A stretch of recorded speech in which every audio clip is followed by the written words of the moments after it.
Alter F1 से close करते हैं, सेलेक्ट कंपनी करने के लिए एस प्रेस करेंगे। ठीक है, अब यहाँ पे आप क्या करेंगे, अपनी कंपनी सर्च कर लेंगे, स्कूल था।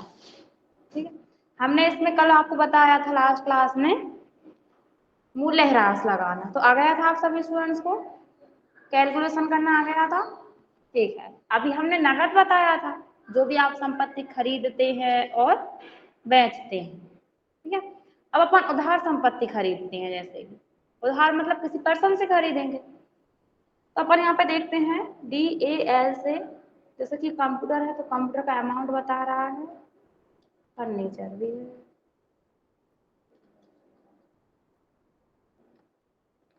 अपन फर्नीचर खरीदते हैं किसी पर्सन से उधार, तो लेजर तो उसका पहले ही बना हुआ है। ठीक है, तो आप क्या करेंगे, यहाँ पे एंट्री करेंगे, एंट्री करने के लिए भी प्रेस करेंगे।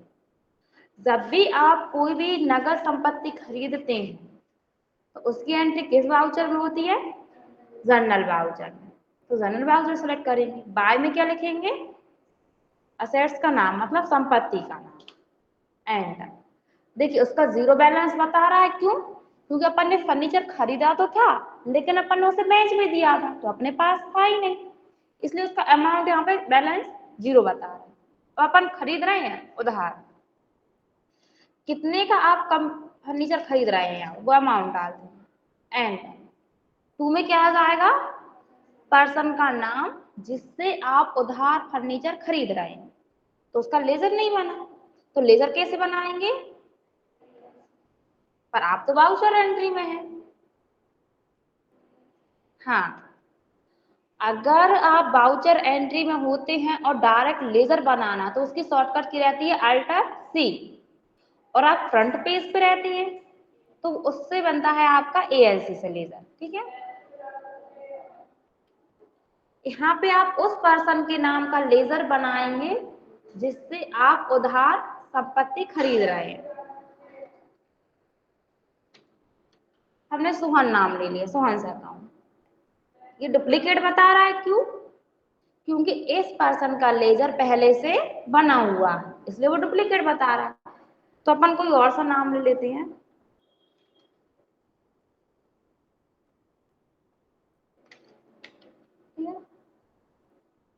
एंटर करते हैं। अभी एंटर में कहाँ जाएगा, एलाइस में आप उपनाम वगैरह डाल सकते हैं, शॉप का नाम डाल सकते हैं, जो भी आपको डालना हो। ये है ना एलाइस यहाँ पर। ठीक है, एंटर। अब अंडर में ये कहाँ जाएगा, सैलरी क्रेडिटर्स। जब भी आप किसी पर्सन से उधार संपत्ति खरीदते हैं तो उसको अंडर में आप सैलरी क्रेडिटर्स में डालते हैं। मेलिंग डिटेल्स में आप उस पर्सन की सारी इंफॉर्मेशन फिल कर देंगे जिससे आप उधार संपत्ति खरीद रहे हैं, और उसको एंटर एंटर करके सेव कर देंगे। देखिए नाम आ गया यहाँ पे उसका, और इसको सेव कर देंगे। यहाँ से आप न्यू लीफ सेलेक्ट करके एंटर करेंगे। बीइंग क्या था, फर्नीचर,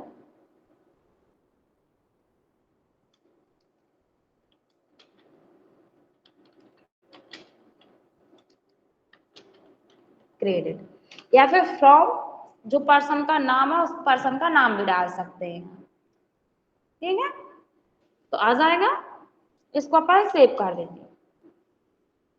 ये तो आपने उधार संपत्ति खरीद ली, ठीक है, अब आप उसे बेचेंगे भी, तो वही आप डेप लगाकर बेचते हैं, मूल्य ह्रास, डेप्रिसिएशन, तो यहाँ पे पहले उसका आपको क्या करना पड़ेगा, कैलकुलेशन।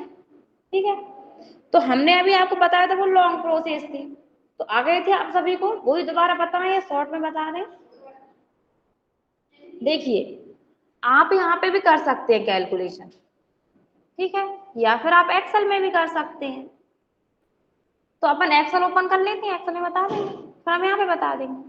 ठीक है, अपन विंडो की प्रेस करते हैं, एक्सेल।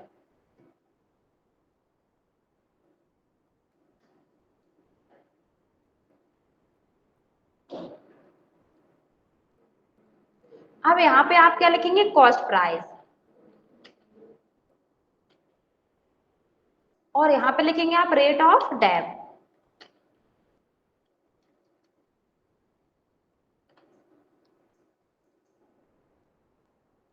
लिख दिया आपने, कॉस्ट प्राइस कितने की, अपन ने कितने का खरीदा है, 60,000 का।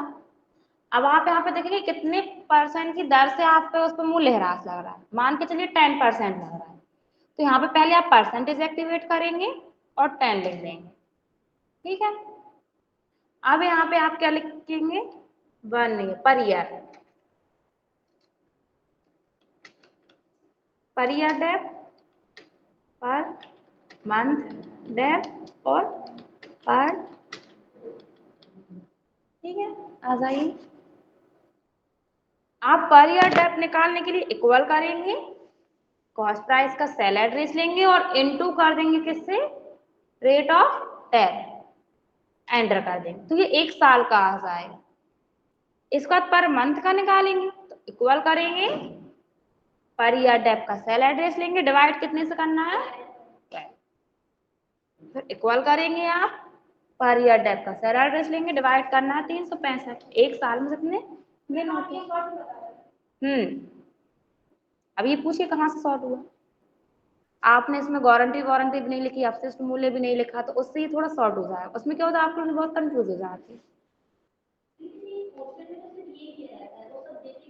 हाँ वो नहीं देते क्वेश्चन में, सिर्फ वो आपको परचेस अमाउंट देंगे, सेल्स अमाउंट देंगे और रेट ऑफ डेट देंगे, और जिस डेट को खरीदा है, जिस डेट को बेचा है वो दे देते हैं, क्योंकि आपको डेट लगाने में इजी आए। पूछिए, इतना तो आप कैलकुलेशन कर लेंगे, ये तो देखिए उसमें भी करना पड़ेगा आपको, लॉन्ग प्रोसेस जो रहती है, और इसमें भी करना पड़ेगा, बस इतना रहता है कि उसमें आपका गारंटी नहीं रहता, और जो अपशिष्ट मूल्य वगैरह लिखते हैं वो नहीं आता है उसमें, तो आपको फिर उसमें टोटल डेप नहीं निकालना पड़ता, डायरेक्ट आप ये कॉस्ट प्राइस लिखते हैं, क्योंकि उसमें फिर टोटल डेप भी निकलता है। ये रेट ये नियम के अकॉर्डिंग रहता है आपका, तो आपको पता रहता है, जब भी आप शॉप पे जो भी वर्क करते हैं ना, आपको पूरे नियम पता होना चाहिए। अब जैसे कि आपको पता नहीं है तो गूगल क्रोम पे आप सर्च कर लेंगे, तो वो आपको सारी लिस्ट दे देता है, हमने लास्ट टाइम सर्च किया तो उसमें लिस्ट दे देती, पर वो अब लिस्ट नहीं दे रहा है, वो बहुत सारी साइट टाइप की दे रहा है ओपन करके, तो आप करके देख लेना, हो सकता है तो आ जाए, ठीक है, लास्ट में हम बता देंगे यहाँ पे। अब यहाँ पे आप कितने दिन आपने इस संपत्ति को यूज किया है या कितने मंथ किया है, अगर देखिए हमने लास्ट क्लास में आपको डे का बताया था, अगर हम बोल दें कि आपने 5 मंथ उस संपत्ति को यूज किया तो डेट कैसे निकालेंगे, फिर आप मंथ से इंटू कर देंगे, कितना 500 रुपए है 1 मंथ का, तो 5 मंथ आपने यूज किया है तो उसको इंटू कर देंगे, तो कितना आ जाएगा, ठीक है, मतलब 2500 रुपये आ जाएगा आपका, और डे में करना है तो डे का इंटू कर देंगे, डे लिखकर, ठीक है। तो अपन डे से बताएं या मंथ से बताएं, जैसा आप लोग बोले, डे से बता दें, तो डे निकालना तो आपको आ ही जाएगा, डेट लिखेंगे, परचेज की डेट और सेल्स की डेट माइनस कर देंगे आप, हाँ ठीक है, तो यहाँ पे आपका डिफरेंस आ जाएगा जितना भी रहेगा, तो हम अभी अपने अकॉर्डिंग लिख लेते हैं। मान के चलिए आपने 180 डे इसको यूज किया है फर्नीचर, तो एक दिन का कितना है 16 रुपए है, तो आप यहाँ पे इसका इंटू कर देंगे, equal per day Depp into जितना आपने से यूज किया है, एंड यहाँ पे हम डेज लिख देते हैं, आ जाएगा, ठीक है। अब यहाँ पे आप सेलिंग प्राइस निकालेंगे, सेलिंग प्राइस इक्वल करेंगे आप कॉस्ट प्राइस का सेल एड्रेस और माइनस जो आपका डेप अमाउंट आया है, ठीक है, एंटर कर देंगे। आपने 60,000 रुपए का फर्नीचर खरीदा था, अब उसको आप बेच रहे हैं तो कितने में जाना चाहिए, इस अमाउंट में, लेकिन नेट सेलिंग प्राइस आपकी है, नेट सेलिंग प्राइस क्या होता है, उसने कह दिया कि हम इतने रुपए नहीं दे रहे हैं आपको, ओनली हम कितने दे रहे हैं 50,000 ही दे रहे हैं, तो ये होती है नेट सेलिंग प्राइस, तो आपको यहाँ पे लॉस हो रहा है, तो आप यहाँ पे प्रॉफिट हम शॉर्ट में लिख दे रहे हैं एंड लॉस लिख देते, इक्वल करेंगे आप net selling price minus selling price and, तो आपको यहाँ पे माइनस में अमाउंट आ गया, मतलब आपको लॉस हुआ है ये, ठीक है, तो उधार आपको खरीदना आ जाएगा एंट्री क्या करेंगे आप? उधार फर्नीचर खरीदा है आपने, बताइए, अभी की थी अपन ने जस्ट।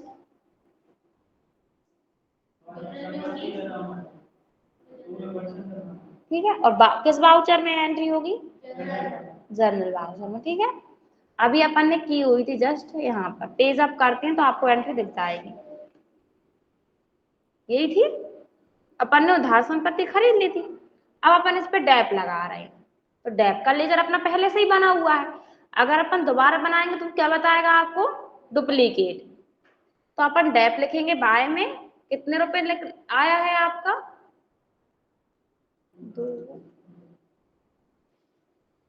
2959, यही था।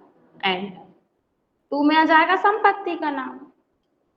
ठीक है, एंटर करके से आप सेव कर देंगे। अब आप उधार ही संपत्ति को बेच रहे हैं, उधार ही आपने खरीदा था और उधार ही आप बेच रहे हैं, तो किस वाउचर में एंट्री होगी? जनरल में ही होगी। बाय में क्या आएगा आपका? जिस पर्सन को आप बेच रहे हैं उस पर्सन का नाम। उसका अभी लेजर नहीं बना, तो क्या करेंगे? अल्टर सी से उसका लेजर बनाएंगे।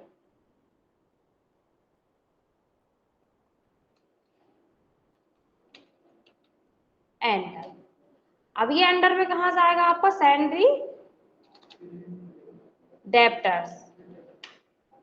जब आप उधार संपत्ति खरीदते हैं तब वो क्रेडिटर्स में जाता है, और बेचते हैं तो डेप्टर्स। एंटर कर देंगे और इसे आप सेव कर देंगे। कितने रुपए की बेची आपने? 50,000 की। यहाँ से न्यू रीड और यहाँ से फर्नीचर आ जाएगा।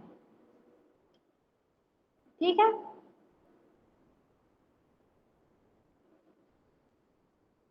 नेक्स्ट लिखेंगे। अब आपको इस पे लॉस हुआ है तो आप यहाँ पे लॉस देखेंगे, कितने रुपए का लॉस हुआ है?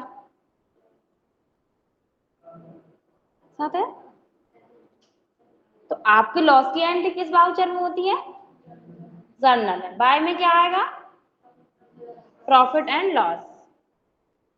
कितना था? 7041। टू में आ जाएगा फर्नीचर का नाम। देखिए, जीरो अमाउंट बता दिया उसने यहाँ पे, मतलब आपकी एंट्री क्या है? सही है, ये एंट्री होती है।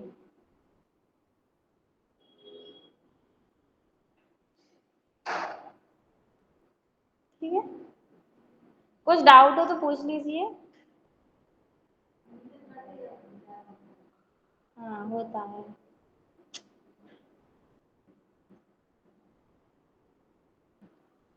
कुछ नहीं पूछना।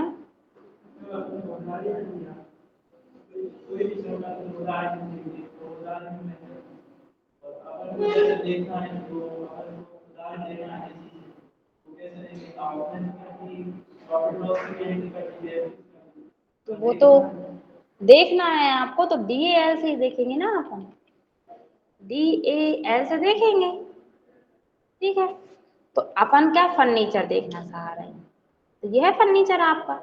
अब इसमें इतनी सारी एंट्री क्यों हुई? अपन ने तो ओनली की है 4, क्योंकि इसमें पुरानी एंट्रियां भी हैं। अपन ने पहले खरीदा था ना ये 10,000 का, ये नगद वाली आ रही है आपकी। ठीक है, अब अपनी ये 60,000 से, इसका सौरभ से, तो इसमें आप देख लेंगे ये है आपका जनरल वाउचर में एंट्री है, तो ये डेबिट हुआ है, मतलब ये आपने क्या किया है? इससे खरीदा है। और नेक्स्ट है साहिल वाली, ये डेबिट हुआ है, मतलब बेचा है आपने। तो यहाँ से देखते हैं और एंटर कर लेंगे तो आपको ये एंट्री मिल जाती है। ठीक है,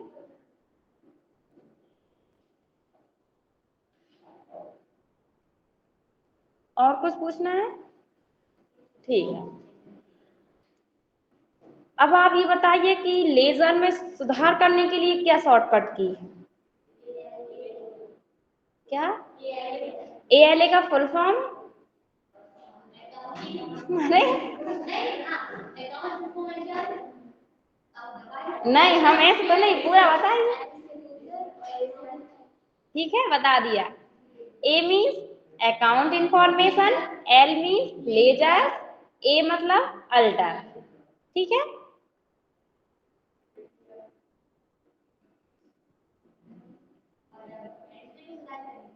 नहीं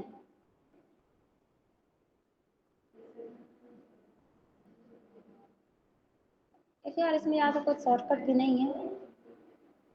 चलिए ये बताइए, एंट्री में आप सभी स्टूडेंट सुधार करते हैं तो किससे करते हैं? Full form. अरे एक अच्छे से बोलिए, अच्छे से बताइए। अरे आप देख कर बता रही हैं, याद करनी है आप सभी को, ठीक है। ये दो तो आपको पता है, तीन, ठीक है। इसके बाद डे बुक होता है आपका। डे बुक मीन्स एक दिन में कितना कैश आया है, कितना कैश गया है, वो एक ही दिन की एंट्री बताता है आपको। उसको देखने के लिए पहले आप डी प्रेस करेंगे। डी मीन्स होता है डिस्प्ले। दोबारा डी प्रेस करेंगे आप, डे बुक मतलब 2 बार आपको डी प्रेस करना है। कब करना है? गेटवे ऑफ टैली पर रहते हैं आपको तब। D D display day book. तो यहाँ पे आपको बता देगा डेबिट क्रेडिट कि आपका एक ही दिन में मतलब मतलब 1 तारीख को कितना आया कितना गया, फिर 2 तारीख को कितना आया कितना गया, वो बता देता है। अभी आप यहाँ पे देख रहे हैं इतनी सारी एंट्रियां क्यों बता रहा है, लेकिन अपन ने तो की तो ओनली कम एंट्रियां हैं, क्योंकि अपन ने एक ही डेट में अपन ने बहुत सारी एंट्रियां की हैं, ठीक है। इसलिए वो आपको सारी एंट्रियां बता रहा है। आ जाएगा? हाँ डेट नहीं, वैसे तो टैली में अपन लाइसेंस परचेज कर लेते हैं तो ऑटोमेटिक डेट चेंज होती है। जैसे आपके यहाँ पे सिस्टम में होती है, नीचे सिस्टम में होती है 31 अक्टूबर आ रहा है, इसी टाइप से आपका टैली में भी ऑटोमेटिक डेट चेंज होती है, पर उसका लाइसेंस परचेज करना पड़ता है, ठीक है। अब ये बताइए डीसीसी से क्या होता है? D C C, D C सी, हाँ कैश फ्लो देखते हैं। मतलब एक साल, अरे ईसा आप बात नहीं कीजिए, हम कुछ पूछ रहे वो बताइए। डी सी सी,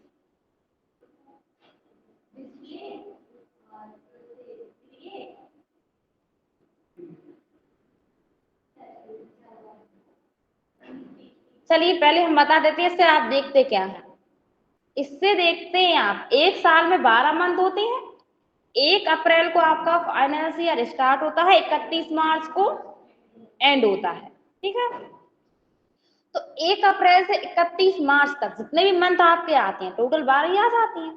तो किस मंथ में कितना अमाउंट आया है कितना गया है वो बताता है आप, मतलब पूरे साल का ब्यौरा देख सकते हैं आप। D C C, D means display, C means cash fund flow, और सी मीन्स कैश फ्लो। अब हम बताते हैं, देखिए D means display, C means, फिर D means sorry C means cash flow.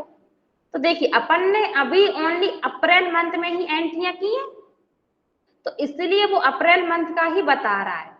Inflow मतलब कितना आपके पास आया था कैश, आउटफ्लो मतलब कितना चला गया, और नेट फ्लो मीन्स बचा ही नहीं है, माइनस में चल रहा है, ठीक है। अब अपन नेक्स्ट मई मंथ में एंट्री करना सीखेंगे, नेक्स्ट डेट को, ठीक है। तो उससे हम आपको डे बुक भी बता देंगे कि किस टाइप से डे बुक शो होती है आपकी एक ही दिन की एंट्री, और किस टाइप से आपका यहाँ पे कैश फ्लो आप देख सकते हैं। अब इनमें कुछ पूछना हो तो आप पूछ लीजिए,